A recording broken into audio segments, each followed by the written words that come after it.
کیا کوئی انسان انصاف سے بچنے کے لیے اپنی شناخت تک مٹا سکتا ہے؟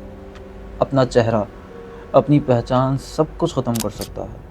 یہ کہانی ایک ایسے ہی قاتل کی ہے جس نے ایک نوجوان ٹیچر کو قتل کرنے کے بعد گرفتاری سے بچنے کے لیے اپنے ہی چہرے کو کاٹ ڈالا۔ لیکن وہ ایک بات بھول گیا کہ سچائی اپنا راستہ خود بناتی ہے۔ یہ کہانی ہے جاپان کے بدنام زمانہ مجرم تاتسویا اچیہاشی کی، جس کے جرم نے 2 ملکوں کو ہلا کر رکھ دیا، اور جس کی فرار کی داستان کسی سنسنی خیز فلم سے کم نہیں۔ یہ صرف ایک قتل کی کہانی نہیں، بلکہ انسانی نفسیات کے ان تاریک گوشوں کی کہانی ہے جہاں انسان اپنی بقا کے لیے کسی بھی حد تک جا سکتا ہے۔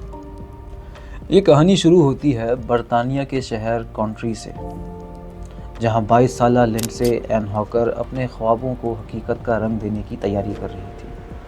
لنڈسے نے حال ہی میں یونیورسٹی آف لیڈز سے بائیولوجی میں فرسٹ کلاس آنرز کی ڈگری حاصل کی تھی۔ وہ ایک ذہین، زندگی سے بھرپور طبیعت کی مالک تھی۔ اس کے والدین اور 2 چھوٹی بہنیں اس سے بے پناہ محبت کرتے تھے اور اس کی کامیابیوں پر فخر کرتے تھے۔ لنڈسے ماسٹرز کرنا چاہتی تھی، لیکن اس سے پہلے وہ دنیا دیکھنا چاہتی تھی، نئی ثقافتوں کو سمجھنا چاہتی تھی۔ اسی جذبے کے تحت اس نے جاپان میں انگریزی پڑھانے کا فیصلہ کیا۔ اکتوبر 2006 میں وہ اپنے خوابوں کی تکمیل کے لیے ٹوکیو پہنچ گئی۔ جاپان میں لنڈسے کی زندگی بالکل ویسی ہی تھی جیسی اس نے سوچی تھی۔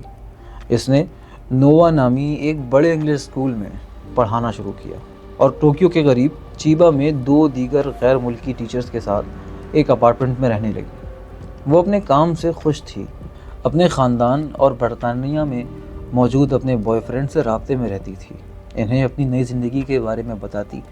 اس کی باتوں سے لگتا تھا کہ وہ کتنی خوش اور مطمئن ہے۔ اس کے والدین کو بھی یقین تھا کہ ان کی بیٹی محفوظ ہے، خاص طور پر ایک ایسے ملک میں جو اپنی کم شرح جرم کے لیے جانا جاتا ہے۔ انہیں کیا معلوم تھا کہ صرف 6 ماہ بعد ان کی یہ خوش فہمی ایک بھیانک خواب میں بدل جائے گی، اور ان کی بیٹی کی زندگی کا چراغ ایک ایسے شخص کے ہاتھوں گل ہو جائے گا۔ اس تاریک جرم سے وہ بالکل ناواقف تھے۔ مارچ 2007 جاپان میں باہر کا موسم اپنے عروج پر تھا، لیکن لنڈسے کی زندگی میں خزاں دستک دے رہی تھی۔ یہ وہ وقت تھا جب اس کی ملاقات 28 سالہ تاتسویا اچیہاشی سے ہوئی۔ اچیہاشی لنڈسے سے بالکل مختلف تھا۔ وہ یونیورسٹی سے گریجویٹ تو تھا، لیکن بے روزگار تھا اور اپنے ڈاکٹر باپ اور ڈینٹسٹ ماں سے ملنے والے منتھلی الاؤنس پر گزر بسر کر رہا تھا۔ وہ ایک تنہا پسند انسان تھا جسے اپنی جسمانی فٹنس کا جنون تھا، لیکن سماجی طور پر وہ بالکل الگ تھلگ رہنا پسند کرتا تھا۔ اچیہاشی نے لنڈسے کو پہلی بار دیکھا اور اس کے پیچھے پڑ گیا۔ اس نے لنڈسے سے انگریزی سیکھنے کی خواہش ظاہر کی، جس پہ لنڈسے نے اسے ایک کیفے میں سبق دینے کے لیے رضامندی حاصل کر دی۔ 24 مارچ کو سبق کے بعد اچیہاشی نے بہانہ بنایا کہ وہ اپنا والیٹ گھر بھول آیا ہے اور ادائیگی کے لیے اسے اپنے اپارٹمنٹ میں چلنے کو کہا۔ لنڈسے ہچکچائی، لیکن اچیہاشی کے اصرار پر مان گئی۔ اس نے ایک ٹیکسی لی اور ڈرائیور سے کہا کہ وہ چند منٹ انتظار کرے، وہ بس پیسے لے کر واپس آتی ہے۔ یہ اس کی زندگی کی سب سے بڑی غلطی تھی۔ وہ ٹیکسی سے اتر کر اچیہاشی کی عمارت میں داخل ہوئی، لیکن پھر کبھی واپس نہیں آئی۔ 7 منٹ انتظار کرنے کے بعد ٹیکسی ڈرائیور وہاں سے چلا گیا۔ جب لنڈسے گھر نہیں پہنچی تو اس کی روم میٹس نے پولیس کو فوراً اطلاع دی۔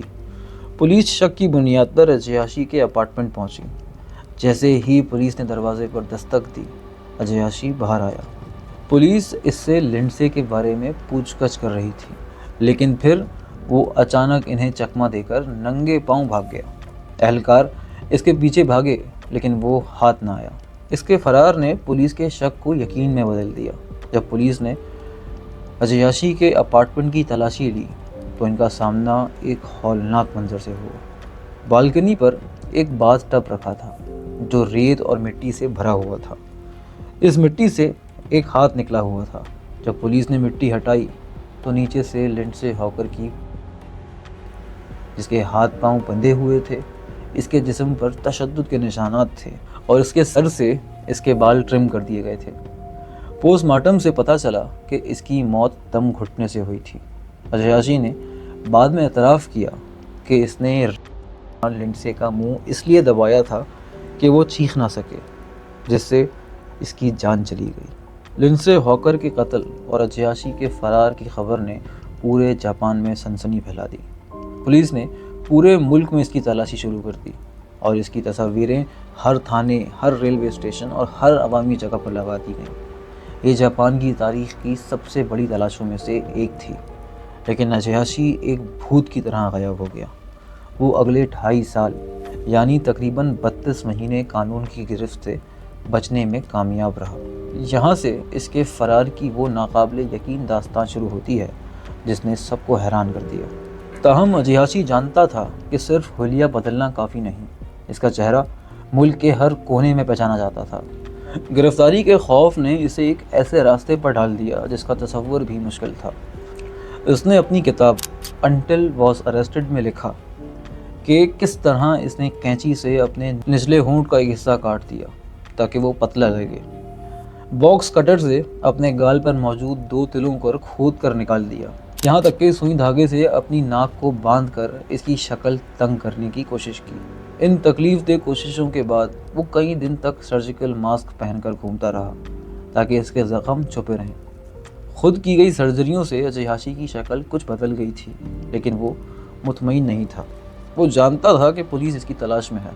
وقت کے ساتھ پولیس نے اس کی گرفتاری پر انعام کی رقم 1 ملین ین سے بڑھا کر 10 ملین ین یعنی تقریباً 67,000 امریکن ڈالرز کر دی۔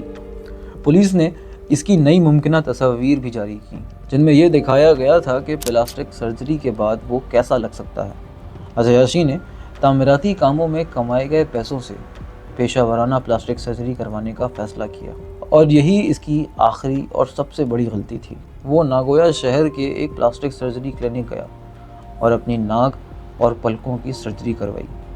سرجری سے پہلے اور بعد کی تصویریں لیں۔ بعد میں جب سرجن نے اس کی تصاویر اور پولیس کے وانٹڈ پوسٹرز کا موازنہ کیا تو اسے یقین ہو گیا کہ اس کا مریض کوئی اور نہیں بلکہ جاپان کا سب سے مطلوب مجرم تاتسویا عیاشی ہے، اور سرجن نے فوراً پولیس کو اطلاع دی۔ عیاشی کی دونوں تصاویریں ان کے حوالے کر دیں۔ پولیس کے لیے یہ ایک بہت بڑی کامیابی تھی۔ انہوں نے فوراً نئی تصاویریں ملک بھر میں جاری کر دیں۔ اب عیاشی کا نیا چہرہ بھی سب کے سامنے تھا۔ اس کا بچنا تقریباً ناممکن تھا۔ اس نے ایک بار پھر اوکیناوا کے کسی دور دراز جزیرے پر پناہ لینے کا منصوبہ بنایا۔ 10 نومبر 2009 کو وہ اوساکا کی فیری پوسٹ پہنچا تاکہ اوکیناوا جانے والی فیری پر سوار ہو سکے، لیکن وہ نہیں جانتا تھا کہ اس کا سفر اب ختم ہونے والا ہے۔ فیری پورٹ پر موجود ایک ملازم نے عیاشی کو پہچان لیا اور فوراً پولیس کو اطلاع کر دی۔ چند ہی منٹوں میں پولیس نے فیری ٹرمینل کو گھیر لیا۔ جیسے ہی عیاشی فیری پر سوار ہونے لگا، پولیس اہلکاروں نے اسے دھر لیا۔ 2.5 سال سے جاری چوہے بلی کا کھیل بالآخر اپنے انجام کو پہنچ گیا۔ تاتسویا عیاشی، وہ قاتل جس نے انصاف سے بچنے کے لیے اپنا چہرہ تک کاٹ ڈالا تھا، اب قانون کی گرفت میں تھا۔ گرفتاری کے بعد عیاشی پر مقدمہ چلا۔ اس نے لنڈسے کو ریپ کرنے اور اس کی موت کا سبب بننے کا اعتراف کیا، لیکن دعویٰ کیا کہ اس نے قتل کا ارادہ نہیں کیا تھا اور موت حادثاتی تھی۔ اس نے عدالت میں لنڈسے کے خاندان کے سامنے جھک کر معافی مانگنے کی کوشش بھی کی۔ 21 جولائی 2011 کو عدالت نے تاتسویا عیاشی کو عمر قید کی سزا سنائی۔ عدالت نے کہا کیونکہ اس کا کوئی سابقہ مجرمانہ ریکارڈ نہیں تھا، اس لیے سزائے موت نہیں دی جا رہی۔ لنڈسے کے خاندان کے لیے یہ فیصلہ مایوس کن تھا، لیکن کم سے کم اس طویل اور اذیت ناک باب کو بند کر دیا گیا۔ تاتسویا عیاشی کی کہانی جرم اور سزا کی ایک غیر معمولی داستان ہے۔